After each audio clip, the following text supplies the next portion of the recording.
Jason. I want to talk to you today about an ossuary. What is an ossuary? An ossuary is the Latin word from ossuarium, from os or bones, bone box. It literally means a bone box. And these bone boxes today are often made out of marble, in some cases metal and or wood. A bone box or ossuary is kind of like a coffin or casket, with the exception that a coffin or casket is the full length of the body, whereas an ossuary box is only literally for the bones. I'm going to show you a model that we made here for teaching purposes that will give us greater insight into the New Testament burial customs and practices that we see passages on concerning. Perhaps some of us has never thought why this or that has transpired, but we're going to get into that today. So this bone box has an inscription on the front and it has an inscription on the side. Now, most every bone box we've found in Jerusalem is meticulously and beautifully carved, and yet the names on the side, they kind of look really, they look like they were done by unskilled tectons, chiselers, writers, if you will. And that's because we believe that the individual who paid for and chose his ossuary box, it was the honor of the family members to write on the box who they were remembering. And it's interesting that all of the bone boxes ever found that have a name of someone have the name of their profession. For an example, this literally says, "This are the bones of Simon," or Simeon, the temple builder, or it would literally render in Greek the tecton of the house of God, or the temple, tecton of the temple. Same thing in the front. This is Simon, the temple builder. And what an ossuary is, they have lids, a lid in a box like every other box, and like every other box that you order some of your favorite things in, it's just big enough for the contents. And so in this case, it was literally as wide as the skull and as long as the femur. That's the longest bone in the body, and the skull is the widest bone in the body. And they would literally put the body in here after it decayed in the tomb or sepulcher. Now, you have to keep in mind the climate in Israel is fairly warm all the time, and it wouldn't take long for a body to decompose. And so I'm going to show you a model real quick, and then we'll get into a little bit more understanding about this ossuary. Okay, this is the model that we've made for your viewing pleasure and for the ability to understand. First of all, why are these made out of limestone? I want to tell you that in the book of Leviticus, we have language like anyone who touches a clay pot that's unclean or wood, the clay pot must be broken, the wood must be either washed or burned in many cases. But it doesn't say anything about limestone. So take an example today when everyone understands clean and unclean. We literally went to the zoo the other day, and on the tables outside, there was a little wooden, like a coaster, and it literally said clean or unclean or dirty or needs to be washed. And it meant, is this table sanitized or not? And we understand that today. You touch that, sanitize, wear a mask, wear gloves, quarantine. Oh, you touched someone, you know someone with COVID, you had to go in timeout for 2 weeks. This is exactly what it was like in the old world, specifically with viruses, germs, any discharge of the body. There's a lot of specific things that it tells us in the book of Leviticus. It was a manual for the priests. The book of Leviticus means for the Levites. Priests on kind of protocol and how to conduct themselves and the nation of Israel's selves concerning these laws, kind of like the ordinances that are being placed on the U.S. and many countries around the world today. So, by making it out of limestone, it remains clean. Now for this corroboration, I want to bring you to a story in John chapter 2, Jesus at the wedding of Cana at Galilee.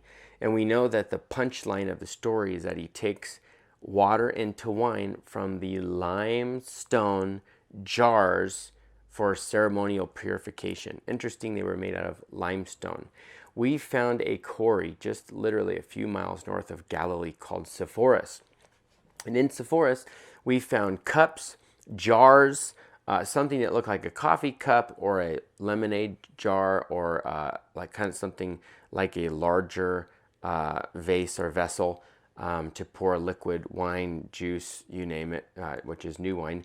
And it would remain clean even if someone that was unclean touched it because of the qualities that's in the limestone. Okay, so think about if you're going to bury the dead. And remember, anyone who touches a corpse, you can't come into the temple. You have to bathe on the third day, and then on the seventh day, and after a full week, then and only then, if you did everything that's correct, you can come out of quarantine. So it's a very big deal. Now, how much more would the body produce a smell? The limestone kept it cool, and it kept the scent down because there's a large rock to roll away. Now, we're all familiar with this story in the demonstrations that take place in church on Easter, but I want to show you literally what happened. Now, first of all, this stone was so large, the limestone block, the entrance or gate to the sepulcher or tomb.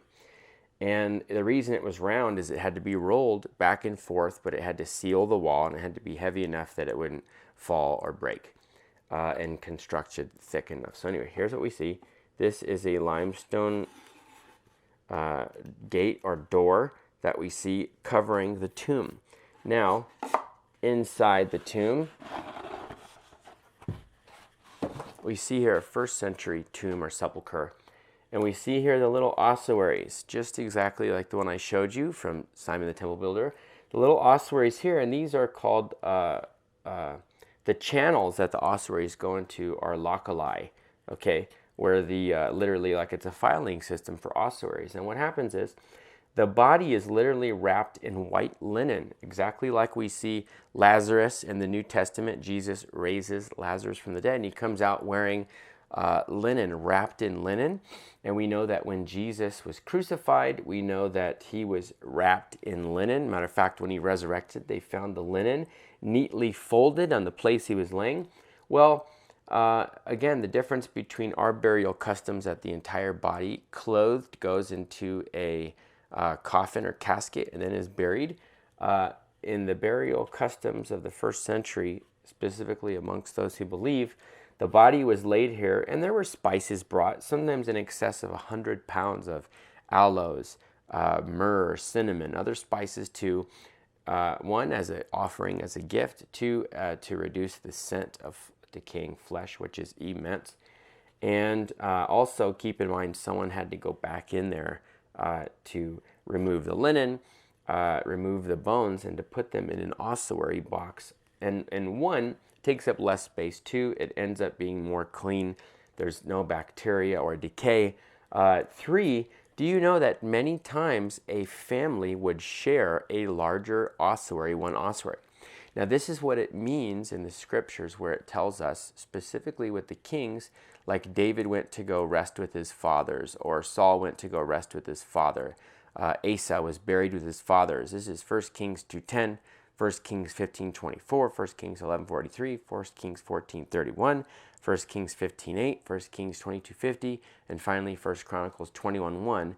It all basically says, and then they were buried with their fathers in the city of David, or something to that effect, which would literally mean, in many cases, they were wrapped in linen, they were left for a year, they came back, and they were literally put in the same box as their father, as their grandfather, or as their brother, sister, mother, and they would rest with their family. So these tombs that we see here are made out of solid limestone, and they are cut into the rock.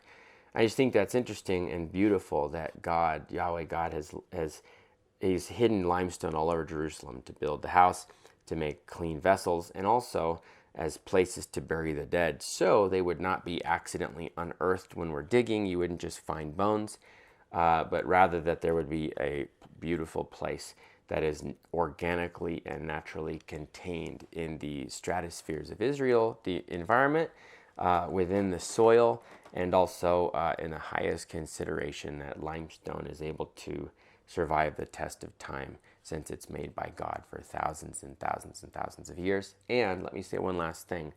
Because of this, we have found limestone boxes with the bones that corroborate. For an example, do you know Caiaphas? He was the high priest during the New Testament time, him and Annas. That we found his ossuary, which was the remains of the first person in the Bible that we actually have collected. corroborating his character and the validity of the New Testament and the Talmudic writings concerning the high priest, the Kohen Gadol. So this is the ossuary home and the tomb or sepulcher. And again, this rock would literally be rolled and unrolled away 1 year later to go into the tomb and to handle the business that's been entrusted to you. And there's many ossuaries they've found, many. Again, it was more for noble people and wealthy people because it wasn't inexpensive. Though it was made out of rock, which would seemingly be an inexpensive compound, to get a tecton to chisel the exact dimensions and to carve it beautifully. Some of them are so beautiful and ornately carved. And to have a burial slot or plot right there in ground zero in Jerusalem, very expensive. This is also why it's written that Joseph of Arimathea, a wealthy man, availed his tomb for the temporary use of the Messiah, which we know is alive and well. Amen.